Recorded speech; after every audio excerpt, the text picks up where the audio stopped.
12번 문항 해설을 시작하도록 하겠습니다. 이 문항은 감수 분열 과정에서 나타날 수 있는 대립 유전자들의 DNA 상대량의 특징을 이용해서 푸는 문제였습니다. 사람의 유전 형질 간은 같은 염색체에 있는 세 쌍의 대립 유전자 라지 A 스몰 a, 라지 B 스몰 b, 라지 D 스몰 d에 의해서 결정된다. 세 쌍의 대립 유전자가 같은 염색체에 있기 때문에 우리는 이거를 연관되어 있다라고 볼 수 있겠습니다.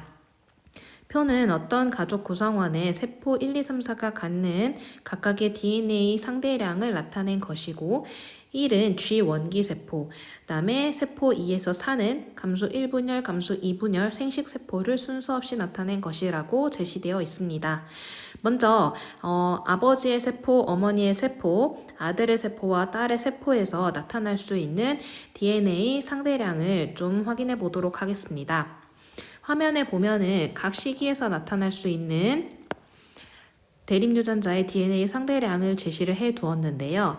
G 원기, 즉 복제 이전의 세포에서는 DNA 상대량이 0, 1, 2를 나타낼 수 있고 감수 1분열 같은 경우에는 지금 복제가 일어난 이후이기 때문에 DNA 상대량이 2배가 되어서 0 또는 2 또는 4와 같은 값을 보일 수 있습니다. 감수 2분열 같은 경우에는 DNA 복제가 되어 있는 그 상태에서 핵상이 N으로 바뀐 상태이기 때문에 DNA 상대량은 0 또는 2의 값을 가질 수 있고요.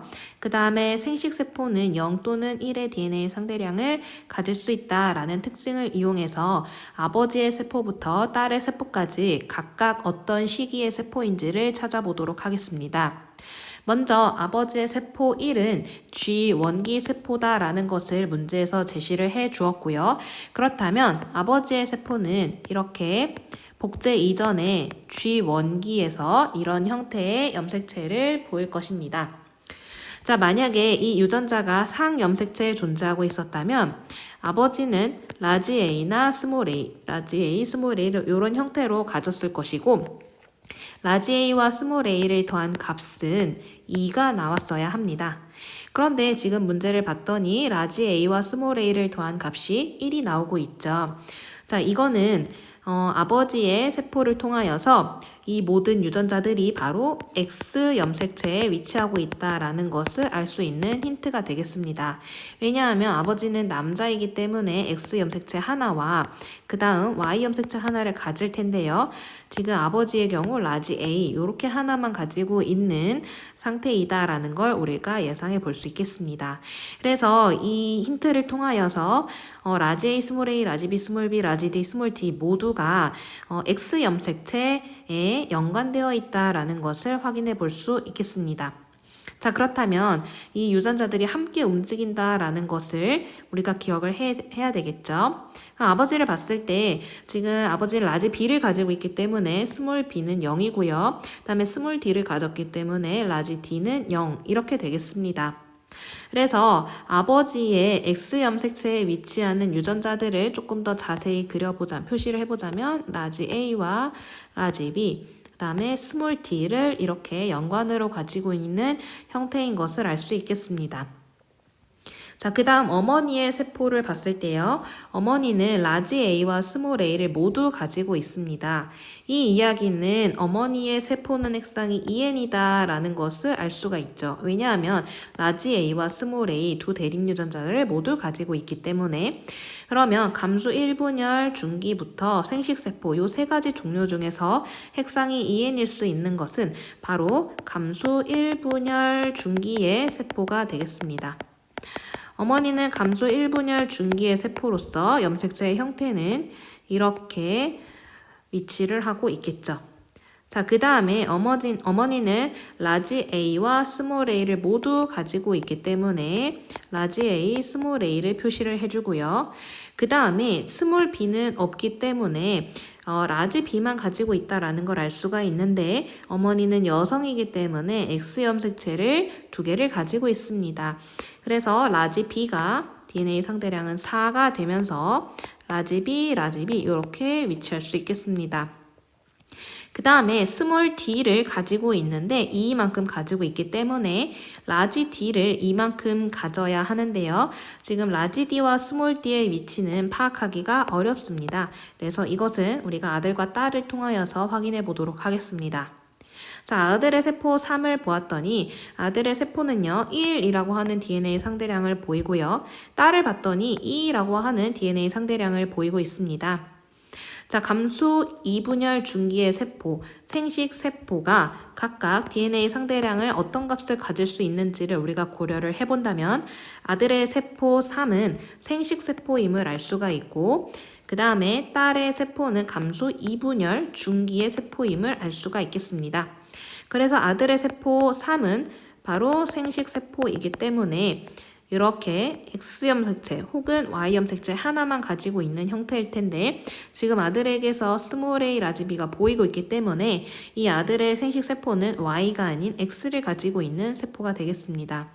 그리고 딸은 감수 2분열 중기의 세포이기 때문에 염색체는 이런 형태를 보이겠죠. 이 딸이 가지고 있는 유전자들을 토대로 해서 유전자의 위치를 한번 파악해보고 아들의 세포를 통하여서 유전자의 위치를 또 한번 확인을 해보도록 하겠습니다. 자, 아들은요 스몰 a를 가지고 있고요. 라지 b를 가지고 있고요. 그 다음에 라지 d는 없기 때문에 스몰 d를 1만큼 가지고 있다. 이렇게 볼 수 있겠습니다. 그 다음에 딸은요 지금 스몰 a는 없기 때문에 라지 a를 가지고 있는데 이만큼 가지고 있어야 하고요. 그 다음 라지 b를 가지고 있고요. 스몰 b는 0. 그 다음에 스몰 d가 없기 때문에 라지 d를 이만큼 가지고 있다. 이렇게 보겠습니다. 자, 그렇다면 아들의 요 X 염색체는 어머니에게 온 것이겠죠. 그래서 어머니는 스몰 a, 라지 b, 스몰 d가 연관되어 있고 아까 라지 d, 스몰 d 모두를 가지고 있다라고 이야기했기 때문에 라지 a, 라지 b, 라지 d가 연관되어 있음을 알 수 있겠습니다. 그리고 딸의 세포, 그 X 염색체 세포를 통하여서 X 염색체가 라지 A, 라지 B, 라지 D 연관되어 있는 것을 알 수가 있고 이것은 어머니로부터 받은 것이 되겠죠.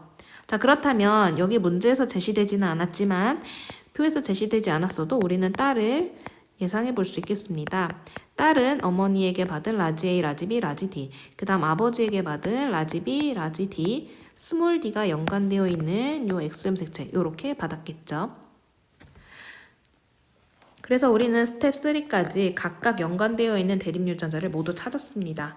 자, 그렇다면 문제를 보겠습니다. 자, 기억 A와 B를 더한 값이 4이냐? A는 4, B는 2이기 때문에 6. 틀린 보기가 되겠습니다. 자, 그 다음 염색 분체의 수인데요. 어머니의 세포 2는 핵상이 2n인 세포이었습니다. 그렇기 때문에 염색체의 개수가 46개인데 지금 감수 1분열 중기의 세포였기 때문에 이렇게 DNA가 복제되어 있는 상태이죠. 그래서 염색 분체의 개수는 2배를 해주어야 되겠습니다. 자, 4번 같은 경우에 딸의 세포 4번은 핵상이 n이었기 때문에 염색체 수는 23개인데 딸도 마찬가지로 감수 2분열 중기였기 때문에 DNA가 복제된 상태여서 염색 분체 2배를 해주게 되고요. 이것을 계산하게 되면 2가 맞겠습니다. 자, 딸인 기억, 딸의 가의 유전자형을 보았을 때 우리가 확인을 해보게 되면 딸의 연관된 형태를 봤을 때 딸은 라지 A, 라지 A, 라지 B, 라지 B, 라지 D, 스몰 D이다 라는 것을 우리가 알 수 있겠습니다. 그래서 맞는 보기 정답은 5번이 되겠습니다. 14번 문항 시작하도록 하겠습니다. 사람의 유전 현상에 대한 문제였는데요. 이 문항 같은 경우에는 복대립 유전과 다인자 유전 모두를 고려하면서도 연관이 되어 있는 형태였습니다. 복잡할 수 있겠다고 생각하겠지만 그렇지 않고요. 하나씩 한번 해보도록 하겠습니다. 자, 가의 유전자는 6번 염색체, 나의 유전자는 7번 염색체에 있는데 가는 한 쌍에 의해 결정되는 단일 인자 유전이고 나는 두 쌍의 대립 유전자에 의해 결정되고 있는 다인자 유전입니다. 자, 가는 한 쌍의 대립 유전자에 의해서 결정이 되는데 대립 유전자에는 라지 A, 라지 B, 라지 D가 있습니다. 자, 그런데 표현형이 네 가지입니다. 표현형이 네 가지라는 이야기는 A와 B와 D 사이에 우열관계가 불분명한 것이 있다라는 의미입니다.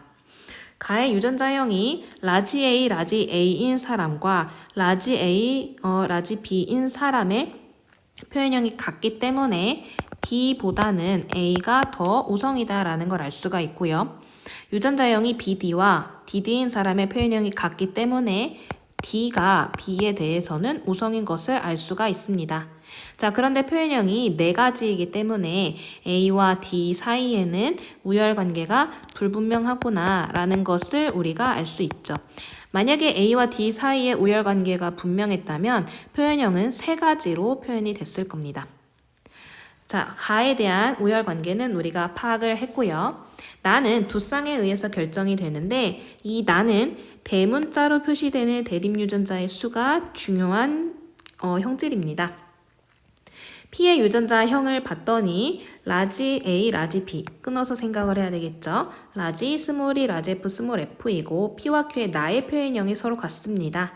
자, 나에 대한 유전자형을 봤더니 지금 대문자가 두 개가 있습니다. 그렇기 때문에 Q 또한 대문자를 두 개를 가져야 되겠구나. 근데 두 개를 갖는다는 이야기는 라지, 스몰 F, 스몰 F 뭐 상관없고요. 라지, 스몰이, 라지 F, 스몰 F 아니면 스몰이, 라지 F, 라지 F 이런 형태가 되겠구나라는 것을 알 수가 있습니다. 자, 그런데 이 다인자 같은 경우에는 물론 유전자형 파악하는 것도 중요하겠지만 결국에는 대문자를 몇 개 가지고 있니가 중요한 문제입니다. 그런데 지금 이 문제 같은 경우에는 7번 염색체에 연관이 되어 있는 거기 때문에 이 연관되어 있을 때 각각의 염색체에 대문자가 몇 개 있니 이거를 파악하는 것이 중요하겠습니다. P와 Q 사이에서 자녀가 태어났는데 이 자녀에게서 나타날 수 있는 가나의 표현형이 최대 12가지다 라고 되어 있습니다.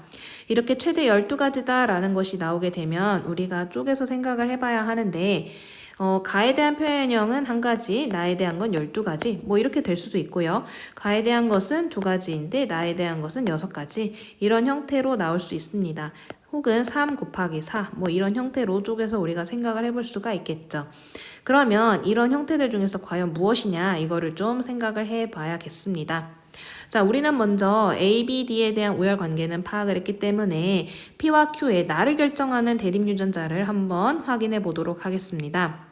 P의 경우에는 라지 E, 스몰 E, 라지 F, 스몰 F이기 때문에요. 두 가지가 가능합니다. 무엇이냐면 라지 E와 라지 F가 같은 염색체에 존재하고 스몰 E와 스몰 F가 같은 염색체에 존재하는 이런 형태이거나 아니면 라지 E와 스몰 F가 같은 염색체, 스몰 E, 라지 F가 같은 염색체 이런 형태일 수도 있겠습니다. 자, 이와 같은 형태를요. 저는 대문자가 2개짜리, 대문자가 0개짜리 이렇게 표현을 할 거고요. 얘는 1개짜리, 1개짜리 이렇게 표현을 해 보도록 하겠습니다. 왜냐하면 우리는 지금 어떤 유전자가 연관되어 있니 이런 것보다도 요 하나의 염색체에 대문자가 몇 개 있니가 더 중요한 상황이거든요. 자, 그래서 P는 2개짜리, 0개짜리, 1개짜리, 1개짜리 이렇게가 가능하겠죠. 자, 그런데 Q 같은 경우에도 마찬가지로 대문자가 2개인 상황입니다. 그럼 대문자 2개는 한쪽으로 몰려서 있거나 아니면 1개씩 1개씩 각각의 상동 염색체에 나뉘어져 있거나 이런 상황이 되겠죠. 자, 이런 경우에 자녀에게서 나타날 수 있는 표현형을 확인해 보도록 하겠습니다. 대문자 2개짜리와 2개짜리가 만난다면 자녀는 대문자 4개를 갖고요. 2와 0이 만난다면 대문자 2개짜리, 이렇게 만나도 대문자 2개짜리, 이렇게 만나도 이렇게 만나면 대문자 0개짜리. 즉 자녀에게서는 총 3가지의 표현형이 가능합니다.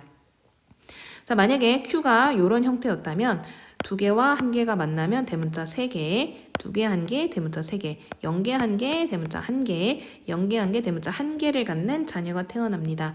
즉 자녀에게서 나타날 수 있는 표현형의 가지수는 2가지가 되겠습니다.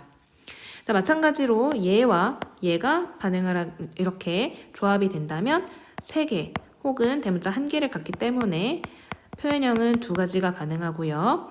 요것과 요거의 형태였다면 자녀는 모두 대문자를 2개를 가지게 되고 나타날 수 있는 표현형의 가지수는 1가지가 되겠습니다. 자, 그렇다면 지금 나를 결정하는 대립유전자는요, 자녀에게서 표현형이 1가지가 나타나거나 2가지가 나타나거나 3가지가 나타나는 상황이겠네요. 자, 그렇다면 우리는 조합을 해볼 겁니다. 나의 표현형은요, 자녀에게서 1가지 혹은 2가지 아니면 3가지가 가능한 상황입니다. 그런데 가와 나의 표현형을 합쳐봤을 때 자녀에게서 지금 최대 12가지가 가능하다라고 했기 때문에 만약에 나의 표현형이 1가지만 나타난다면 가의 표현형이 12가지가 나오는 거고요. 그 다음에 나에 대한 표현형을 2가지, 지금 이거와 같은 형태를 갖는다면 가의 표현형이 최대 6가지가 나와야지만 자녀에게서 가나를 모두 고려했을 때 최대 12가지가 가능하겠죠. 자, 그 다음에 경우 3을 생각해 본다면 4, 3에 12 이렇게 되겠습니다. 그런데 가의 표현형은요, 지금 최대 4가지까지만 가능합니다. 그렇기 때문에 경우 1과 경우 2는 불가능하고 이 경우구나 라는 거를 우리가 알 수 있겠죠. 그러면 나의 표현형이 자녀에게서 최대 3가지가 나오려면 바로 요 위에서 이 상황이 되는 거겠죠. P와 Q는 모두 라지 E와 라지 F가 하나의 염색체, 그 다음에 스몰 E와 스몰 F가 하나의 염색체에 존재하는, 즉 대문자 2개, 그 다음에 대문자 0개짜리 요 조합의 상황이었다라는 걸 확인해 볼 수가 있겠습니다. 자, 그러면 가의 표현형은 4가지가 표현이 돼야 되는 상황인데 지금 P에서 가에 대한 유전자형이 A, B였습니다. A, B 사이에서 A, B와 그다음에 Q 사이에서 나왔을 때 4가지 표현형이 모두 나와야 하기 때문에 우선 열성인 B가 있어야지만 B에 대한 표현형이 나올 거고요. 그 다음에 D에 대한 표현형도 우리가 나와야 되는 상황이기 때문에 Q의 가에 대한 유전자형은 D, B다라는 걸 알 수 있습니다. 보면 A, D의 표현형, A, B 이렇게 만나면 A가 우성이기 때문에 A가 나타내는 표현형, 그 다음에 B, D가 만난다면 D가 우성이기 때문에 D가 나타내는 표현형, B, B 이렇게 하면 B 총 4가지 나오는 거 맞죠? 자, 그러면 Q에 대해서는 Q는 D, B이면서 라지 E와 라지 F, 스몰 E와 스몰 F 이렇게 있는 형태였으니 한번 자녀를 구해보도록 하겠습니다. 지금 문제에서는요, 가와 나의 표현형이 모두 Q와 같을 확률을 구하라고 했습니다.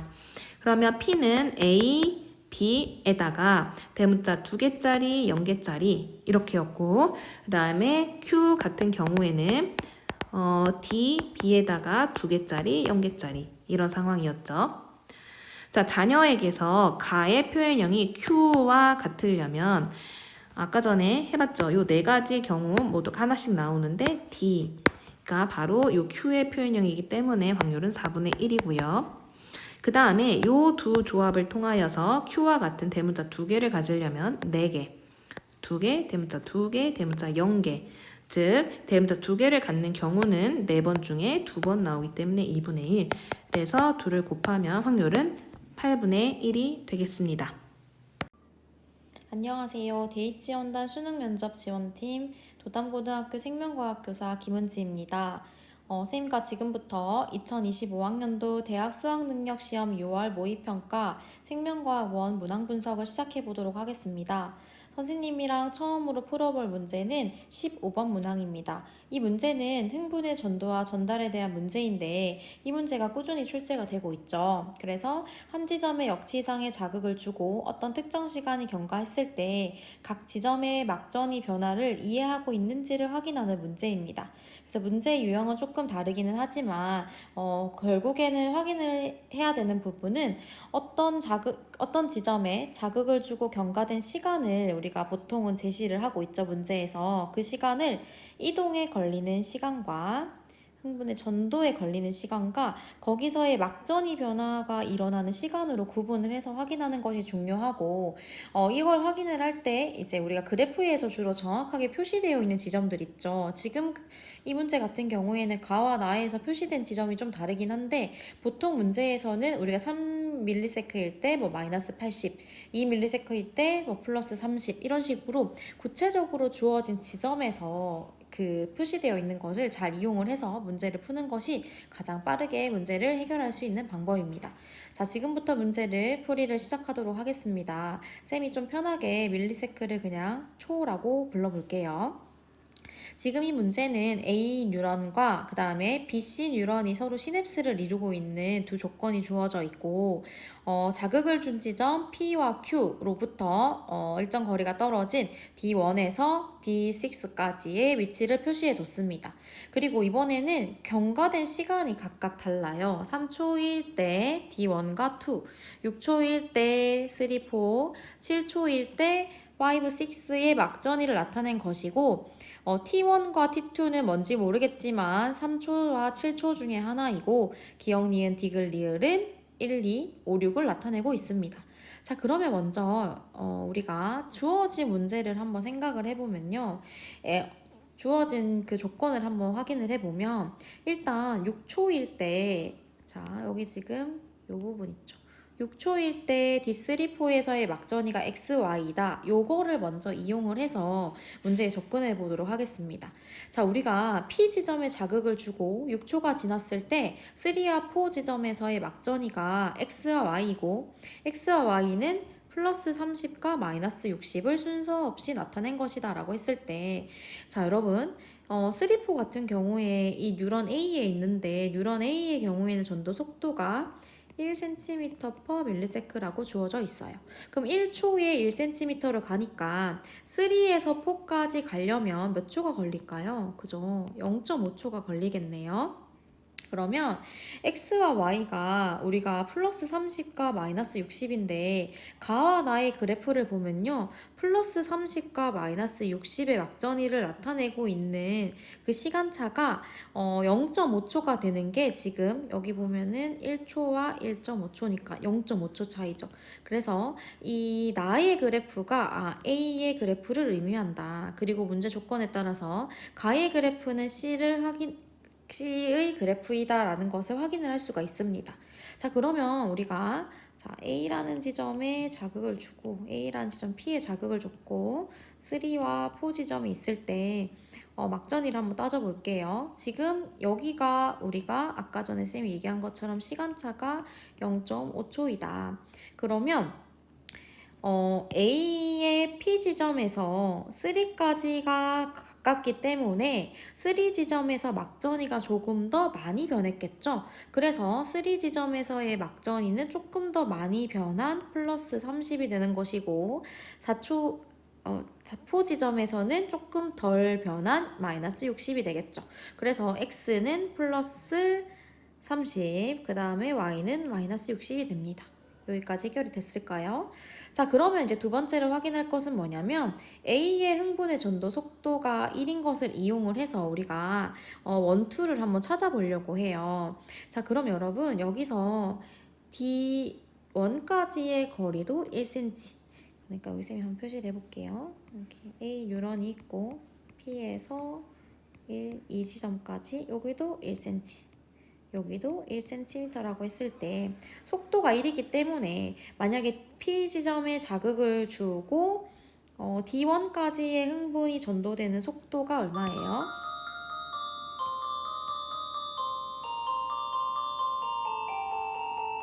그쵸. D1 지점까지 우리가 전도 속도가 1이니까 지금 자극을 주고, 우리가 P에 자극을 주고 3초라는 시간을 줬을 때 1초 동안 이동을 했고, 남은 2초 동안은 막전이가 변했을 거니까 2초 동안 막전이가 변하면 마이너스 80이 되는 것을 확인할 수가 있고, 그 다음에 D2 지점의 경우에는 1초, 2초를 이동했을 거예요. 그러면 2초 동안 이동을 하고 남은 1초 동안 막전이가 변했을 거니까 1초 동안의 막전이가 변하면 마이너스 60이 되겠네요. 그러면 지금 T1이랑 T2 중에 T1에 마이너스 80이 있죠. 그러면 여기 지금 D1 지점이 기억이고 D2 지점이 니은이 되면서 우리가 Y 마이너스 60까지 확인을 할 수가 있습니다. 자, 그럼 우리는 7초일 때를 해결을 해야 되는데요. 지금 T1일 때가 3초, T2일 때가 7초인 상태에서 시작을 해보도록 하겠습니다. 그러면 이번에는 C의 뉴런의 전도 속도가 여기 나와 있는 것처럼 1초에 2cm를 이동한다고 하면 여러분 5에서 6까지 전도되는데 걸리는 시간은 3cm를 이동하니까 1.5초가 걸린다라는 것을 먼저 확인할 수 있습니다. 자, 여기서 우리가 T2 지점을 한번 보면은 y가 마이너스 60이었죠. 그럼 만약에 지금 디귿과 리을은 각각 5 아니면 6인데 만약에 이 디귿이 D5라고 했을 때를 생각을 해보면은 우리가 주어진 시간이 7초인데 7초 동안 마이너스 60이 되려면은 1초라는 시간을 막전이 변화에 썼을 거고 6초라는 시간을 우리가 흥분이 전도되는 데 걸린 시간으로 썼을 거예요. 그러면 다시 말하면은 여기 지금 자극을 준 Q부터 5까지가 6초가 걸렸다는 소리고 그러면은 5에서 6까지 가는 시간이 1.5초였으니까 자극을 주고 7.5초가 지나야 6지점에서 막전이 변화가 시작이 되는데 만약에 디귿을 우리가 5 지점이라고 했다면 리을은 6 지점이 되니까 막전이가 변하지 않는 분극 상태여야 될 텐데 0이라는 소리는 뭔가의 막전이 변화가 일어난다. 모순이 생기죠. 그래서 이걸 통해서 뭘 알 수가 있냐면 지워보겠습니다. 자, 이걸 통해서 디귿은 6이고 리을은 5이구나를 확인할 수 있어요. 그러면 우리가 5까지에 걸린 시간을 한번 생각을 해보면 자, 이번에는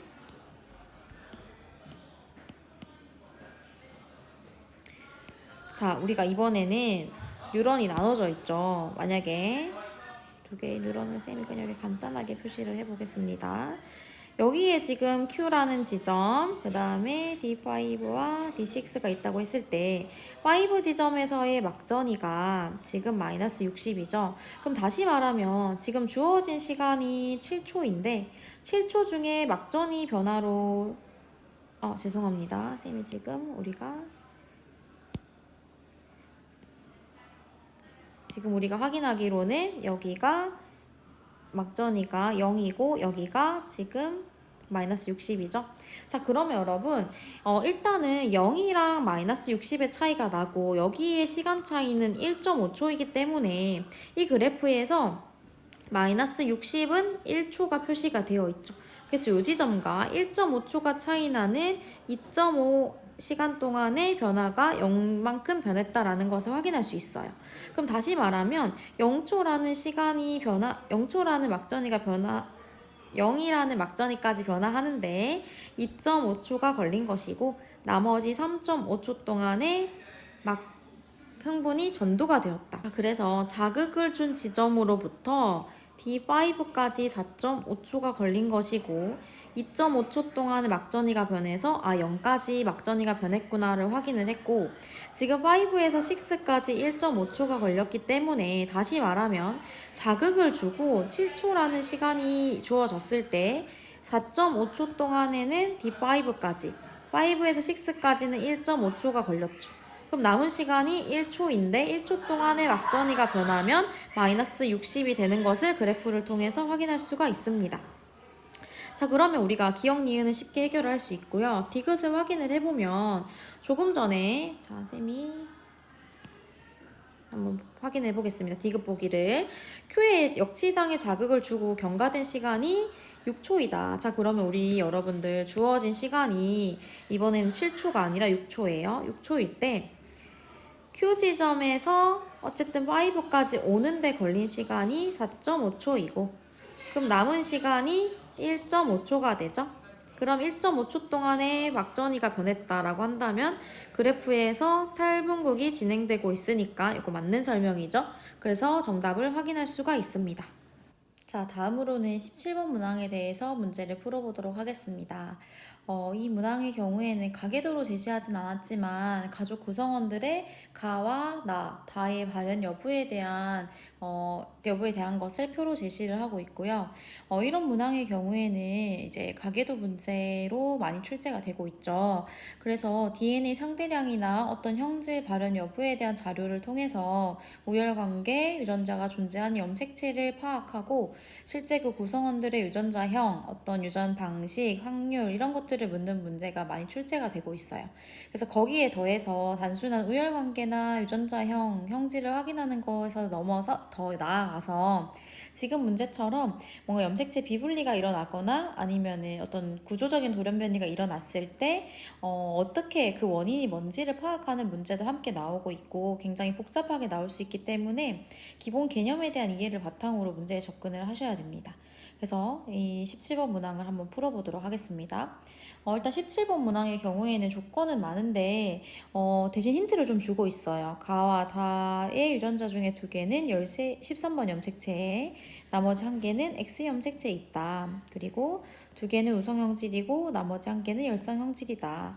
이걸 통해서 먼저 문제를 좀 찾아 나가야 됩니다. 그랬을 때 자, 선생님이 문항 해설에 표시해 둔 걸로 같이 보도록 할게요.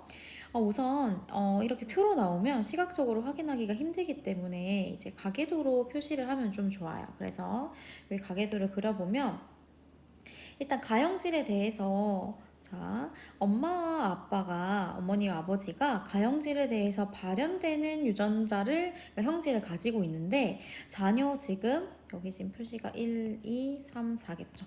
그랬을 때 2에서 발현이 되지 않는다라는 것을 통해서 쌤이 지금 가 동그라미는 가 발현이라는 의미고 가 X는 발현하지 않는다라는 의미가 되겠죠. 그래서 가를 발현하는 것이 발현하지 않는 것에 대해서 우성이다라는 것을 알 수 있어요. 부모에게서 어떤 형질이 나왔으니까 그게 열성이다. 자, 그랬을 때 우성의 아빠로부터 열성의 딸이 태어난다라는 것은 만약에 이 우성 아빠가 우성 열성 이 형질에 대한 유전자가 X 염색체에 있다면 우성 아빠는 HY이겠죠. 선생님이 X를 생략하고 이렇게 표시할게요. 근데 딸이 열성이 되려면은 스몰 h를 2개 가져야 되는데 이게 불가능하기 때문에 상염색체에 있음을 확인할 수 있습니다. 첫 번째로 가형질은 발현하는 것이 우성, 그 다음 상염색체에 있음을 확인했어요. 자, 그 다음에 이제 다형질로 가는데, 다형질에 대해서 이제 이게 많이 시행착오를 겪고 풀긴 하는데, 이제 쌤이랑은 한 번에 정리를 하는 개념으로 문제를 풀어보겠습니다. 다형질에 대해서는 우선 열성을 가정하고 문제를 쌤이 풀었어요. 자, 달을 발현하는 것이 열성일 때 우리가 그러면 X 염색체에 있다라고 가정을 하면 쌤 지금 여기 잘못 좀 표시를 했는데요. 발현하지 않는 것이 우성이고 발현하는 것이 열성이 되겠죠? 그러면 이 4번의 딸 같은 경우에는 비분리가 13번 염색체에서 일어났기 때문에 X 염색체에 대해서는 정상적으로 이제 그 유전자 염색체가 전달이 됐기 때문에 한번 보면 우성인 아빠, 다시 말하면 달을 발현하지 않는 우성인 아빠로부터 열성인 딸이 태어날 수가 X 염색체라면 없죠. 그래서 아하, 열성이고 X 염색체에 있는 것은 불가능하구나를 확인할 수 있어요. 그 다음에 열성일 때 상염색체라고 한다면 자, 우리가 상염색체에 있는 경우에는 아까 전에 가와 그 다음에 다가 13번 염색체에 연관이 되어 있기 때문에 그 부분을 같이 고려를 해야 돼요. 근데 명확하게 알 수 있는 건 일단 가의 유전자니까 가를 생각해 보면요. 아까 조금 전에 여기서 확인했던 것처럼 가를 발현하는 경우에는 우성, 발현하지 않는 경우에는 열성이었어요. 상염색체에 있었죠. 그러면 가를 발현하지 않는 자녀 2와 3의 경우에는 스몰 h 2개를 가지고 있을 거고 부모의 경우에는 우성이면서 그 자녀에게 열성 유전자를 줘야 되기 때문에 이형 접합일 거예요. 자, 그러면 자녀 1, 2와 3, 그 다음에 엄마 아빠의 가에 대한 유전자형을 확인을 했고 다에 대한 유전자형을 한번 생각을 해보면 다를 발현하고 있는 일단 엄마 스몰 t일 테죠. 그럼 이렇게 연관이 되어 있을 테고 다의 그 자녀 3의 경우에도 다를 발현하기 때문에 이렇게 열성 유전자다. 그러면 스몰 h랑 스몰 t 하나를 엄마한테서 이렇게 받았을 거고 그러면 스몰 h, 스몰 t를 아빠한테서 하나 받아야 되니까 자, 아빠의 유전자 연관관계가 스몰 h, 스몰 t가 함께 연관이 되어 있어요. 근데 아빠의 경우에는 달을 발현하지 않기 때문에 라지 t를 가지고 있어야 됩니다. 그러면 라지 t를 가지고 있는 유전자와 그 다음에 라지 H가 연관이 되어 있죠. 자, 그런데 자녀 2의 경우에는 일단 엄마 아빠한테서 스몰 h를 받아야 되기 때문에 스몰 h를 둘 다 받다 보면 스몰 t도 함께 받는 것을 확인할 수 있어요. 그러면 자녀 2의 경우 스몰 t를 두 개 가지면 달을 발현해야 하는데 실제로는 가계도에서 발현하지 않기 때문에 이건 모순인 거예요. 그럼 다시 말하면 다형질에 대해서는 열성일 수가 없다. X염색체, 상염색체일 때 뭔가 다 모순이 생기니까 열성이 아니다. 그럼 우리가 가는 아까 우성을 확인했고 다도 우성이다. 문제 조건에서 두 개는 우성이라고 했으니까 가다가 우성이고 나는 열성 형질이 됩니다. 그래서 일단 우선은 형질의 우성 열성을 확인을 했고 이제 그 다음에는 다에 대해서 확인을 했죠. 그러면 나에 대해서 열성 형질이니까 이거를 이용해서 이게 X염색체에 있는지 상염색체에 있는지를 확인할 수가 있어요. 자, 그럼 조금 전에 나를 발현하는 것이 열성 형질이라고 했으니까 지금 가계도를 볼게요. 만약에 X염색체에 있다라고 했을 때 쌤이 계속 반복적으로 지금 활용하고 있는 부분이 있는데 나를 발현하지 않는 아빠는 우성이기 때문에 라지 R을 가지고 있고 그 유전자를 자녀 중에서도 딸에게 물려준다면 딸은 무조건 우성이어야 되는데 지금 4번의 자녀가 열성 형질을 드러내고 있는 것을 통해서 아하 이거는 모순이 생긴다. 다시 말하면 X염색체에 있는 게 아니라 상염색체에 있음을 확인할 수 있어요. 또 확인할 수 있는 부분은 뭐냐면 지금 엄마의 경우에는 나에 대해서 발현을 하기 때문에 스몰 R, 스몰 R을 모두 발현하고 있어요. 근데 아들의 경우에는 한 명의 아들은 나를 발현하고 한 명의 아들은 나에 대해 정상이니까 두 개의 어쨌든 형질이 다른 자녀 남자 아들을 낳으려면 엄마가 이형접합이어야 되는데 모순이 생기죠. 이걸 통해서 아하 나의 형질은 X염색체가 아닌 상염색체에 있음을 확인할 수 있다. 그러면 문제 조건에 따라서 가와 나는 상염색체, 다는 X염색체에 있다. 이렇게 결론을 내릴 수 있어요. 그러면 이걸 바탕으로 가계도에서 이렇게 유전자형을 표시할 수 있습니다. 자, 그러면은 우리가 자녀 1, 2, 3의 경우에는 정상적으로 유전이 되었기 때문에 유전자형을 이렇게 바로 확인을 할 수가 있고 자녀 4의 경우에는 X염색체에 대한 것은 비분리가 일어나지 않았지만 상염색체에 대한 것은 비분리가 일어났기 때문에 쌤이 지금 표시를 해두었어도 어쨌든 이걸 찾아가는 한 연습을 해보면 됩니다. 우선 가와 다의 형질은 우성형질, 나의 형질은 열성형질이라고 했으면 4번의 자녀의 경우에는 나에 대해서는 지금 열성 형질인데 발현을 하고 있으니까 열성 유전자 두 개가 필요하죠. 그 다음에 다에 대해서도 발현을 하고 있으니까 지금 쌤이 잘못 표시를 해줬는데 라지 T가 필요할 것 같아요. 그 다음에 가에 대해서는 발현을 하고 있지 않죠. 다시 말하면 발현하지 않는 열성 유전자 두 개를 가지고 있어야 돼요. 근데 만약에 엄마 아빠한테서 우리가 하나씩을 물려받는다면 스몰 R 두 개를 받기 위해서 라지 H를 다 받을 수밖에 그 라지 H를 아빠한테서 받을 수밖에 없기 때문에 아빠한테서는 염색체, 이 상염색체 중에서 13번을 받지 않는 22개를 받는 경우이고 엄마한테서 스몰 R을 두 개 다 받는 상황인 것 같아요. 그렇게 확인할 수 있겠죠. 그런데 스몰 H가 두 개가 필요하기 때문에 이 엄마가 가지고 있는 두 개의 염색체 중에서 스몰 H랑 스몰 R이 연관된 이 염색체가 다시 말하면 염색 분체가 비분리가 되어야 되기 때문에 이 분열에서 비분리가 일어난 것을 확인할 수 있습니다. 이렇게 차근차근히 연관된 관계를 한번 연습해 보면서 마무리를 할 수 있으면 좋겠습니다. 2025학년도 대학 수학능력시험 6월 모의평가 생명과학원의 18번, 19번 문항 해설을 진행하도록 하겠습니다. 18번 문항은 식물 군집에서 우점종을 판단하는 문항이었는데요. 이 생태계 단원의 경우에는 유전 단원에 비해 출제 빈도는 비교적 낮지만 식물 군집에서 중요치를 계산하고 우점종을 판단하는 문항은 매번 한 문항씩 꾸준히 출제되고 있는 경향을 보입니다. 주어진 문항의 경우에는 지역 1, 2를 주고 개체수, 상대 빈도, 상대 P도 중요치 값을 제시하였고 나머지 빈칸을 채워서 각 지역의 우점종이 어느 종인지 분석해야 합니다. 그런데 이 중요치 값은 상대 밀도와 상대 빈도, 상대 P도의 합인데 이 상대 밀도 값이 주어지지 않았고 개체수가 주어졌으므로 이를 상대 밀도의 값으로 전환해서 계산을 하여야 합니다. 문항 해설 들어가겠습니다. 그래서 이 상대 빈도와 상대 밀도의 의미를 파악한 것이 먼저 우선이 되어야 하는데 상대 빈도의 경우에는 조사한 모든 종의 빈도의 합분의 특정 종의 빈도 곱하기 100%로 나타냅니다. 그래서 해당하는 표를 보시면 지역 1에서는 종 A의 상대 빈도값이 주어지지 않았고 지역 2에서는 종 C의 상대 빈도값이 빈칸입니다.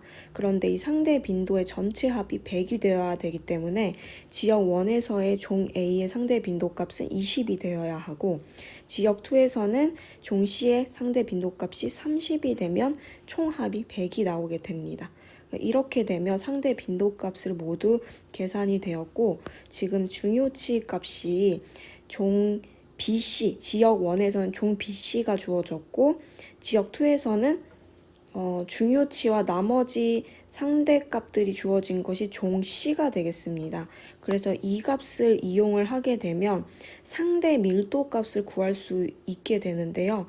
먼저 지역 1에서 종 B의 상대 밀도 값은 중요치 90이 나와야 하기 때문에 25%가 상대 밀도 값이 되겠고요. 마찬가지로 종 C에서도 중요치 값이 110이 되려면 나머지 상대 밀도의 값이 25%가 나와야 이 합이 완성이 됩니다.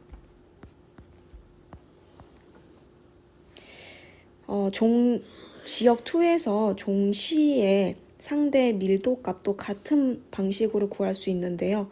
이 상대 밀도 값이 10이 되어야 중요치가 75가 나오게 됩니다. 자, 그래서 그 동그라미 2번에 해당하는 상대 밀도 값까지 구하게 되었고 이번에는 개체수를 구해야 하는데 이 개체수가 빈칸으로 주어진 것이 두 지역에서 모두 종 C입니다. 그래서 각각의 개체수를 미지수 x, y로 놓고 상대 밀도 값이 종 C의 지역 1에서 종 C의 상대 밀도 25 그리고 지역 2에서 종 C의 상대 밀도 값이 10이 나오게끔 계산식을 만들어주면 지역 1에서의 종 C의 개체수는 5가 되어야 하고 지역 2에서의 종 C의 개체수는 마찬가지 5가 나와야 합니다. 그래서 이 계산식을 활용을 해서 나머지 빈칸을 채워주면 되겠습니다. 순서대로 빈칸을 채웠을 때 다음과 같이 제시를 할 수가 있고요. 표에 제시되지 않은 상대 밀도 값을 중간에 넣었습니다. 그래서 이 중요치의 값이 완성이 될 수 있도록 여러분들이 계산을 하는 것이 문제를 풀어나가는데 핵심이 됩니다. 보기 해설 들어가겠습니다. 기역을 보시면 지역 1에서의 상대 밀도는 25%이다. 위에 표에서 채운 값과 일치하고요. 니은에 보시면 지역 2에 지표를 덮고 있는 면적이 가장 큰 종은 B이다 라고 했는데 이 지표를 덮고 있는 면적은 P도를 의미를 하고 주어진 상대 P도 값을 보시면 이 값이 가장 큰 종은 지역 2에서 40으로 B인 것을 알 수가 있습니다. 그래서 니은 지문도 맞는 문항입니다. 맞는 해설입니다. 디귿을 보시면 지역 1에서의 우점종, 2에서의 우점종을 판단하게 되어 있는데요. 이 우점종은 중요치 값이 가장 큰 종이라고 말씀드렸습니다. 그래서 지역 2는 중요치 값이 가장 큰 종이 A가 맞지만 지역 1에서는 A가 아닌 C가 우점종이 됩니다. 따라서 보기 해설 디귿은 틀렸기 때문에 정답은 3번으로 골라주시면 됩니다. 19번 문항 해설 들어가겠습니다. 19번은 가계도 분석인데요. 사람의 유전 현상에서 가계도 분석은 굉장히 중요한 문제로 출제 빈도가 높은 편입니다. 보통 제시된 조건을 이용을 해서 우열을 가리고 어떤 염색체 위에 존재하는 유전 형질인지를 결정을 해야 됩니다. 그래서 이것을 활용해서 순서대로 유전자형과 표현형, 유전 확률을 계산을 해서 나머지 보기 지문을 이제 해결을 해야 되는데요.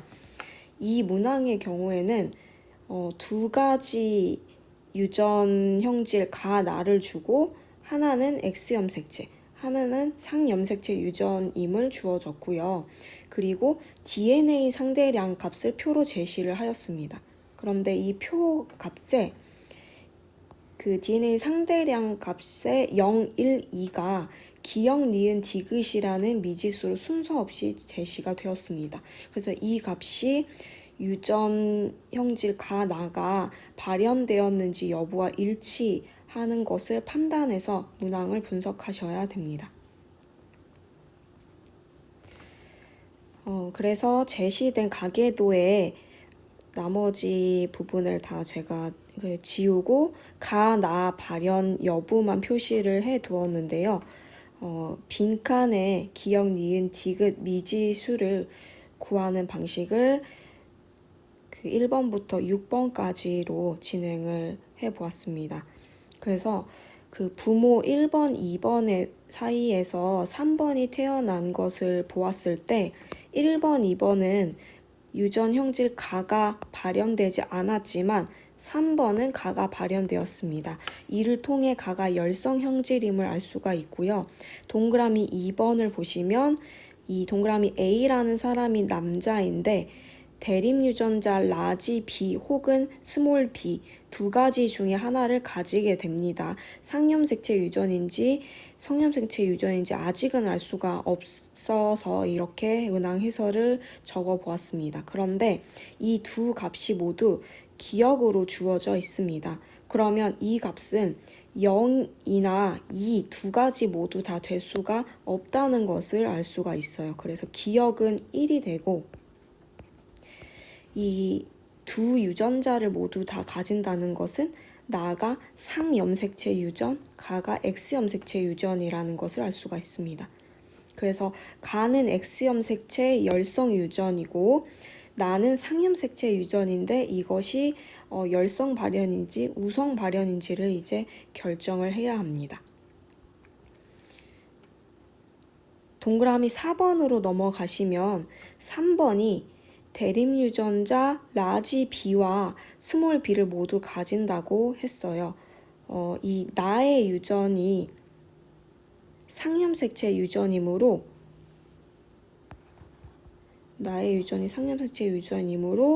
이 3번이 스몰 b의 값도 1을 가진다는 것을 알 수가 있습니다.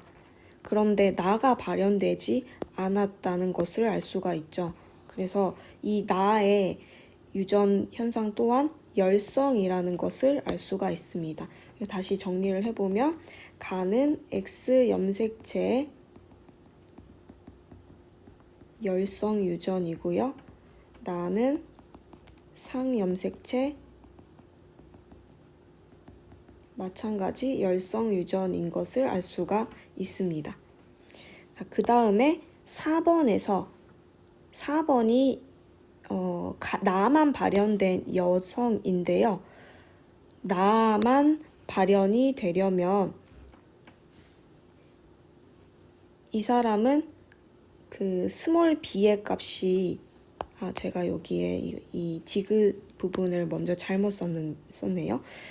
이 나가 열성 유전인데 나가 발현이 되려면 스몰 b를 두 가지를 가져야 됩니다. 그래서 이 디귿 값이 2가 된다라는 것을 알 수가 있고요.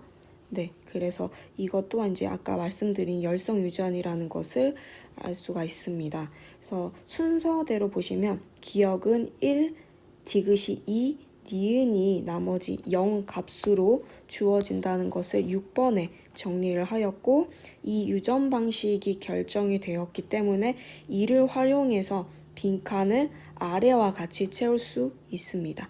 아래 표와 같이 채우시면 됩니다.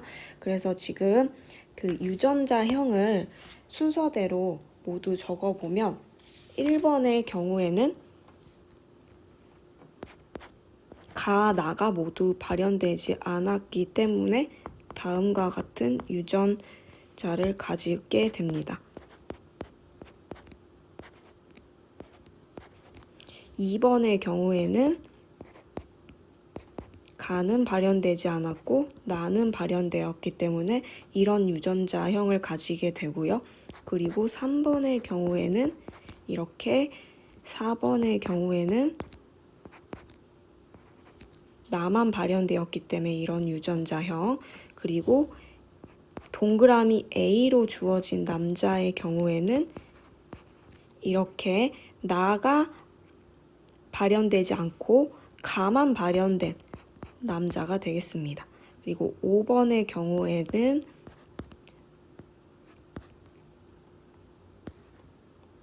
나만 발현된 여자, 그리고 마지막 6번은 이렇게 유전자형을 적어 볼 수 있습니다. 자, 그래서 보기를 순서대로 보시면 가의 유전자는 X 염색체에 있다. 맞는 해설이고요. 그 다음 니은, 이 가계도 구성원 중에 체세포 1개당 스몰 a의 DNA 상대량이 디귿인 사람이라고 물었는데 이 디귿 값이 2라고 했어요. 그러면 스몰 a를 X 염색체에 2개를 가져야 합니다. 그러면 이 유전자형을 가진 사람의 경우에는 일단 여성인데 해당하는 사람이 6번 한 사람밖에 없는 것을 알 수 있습니다. 그래서 니은에서 3명이다 라는 것은 틀린 설명이고요. 디귿, 6번의 동생이 태어날 때 이 아이에게서 가와 나 중 나만 발현될 확률을 묻고 있습니다. 그러면 가가 발현되지 않을 확률이라는 것은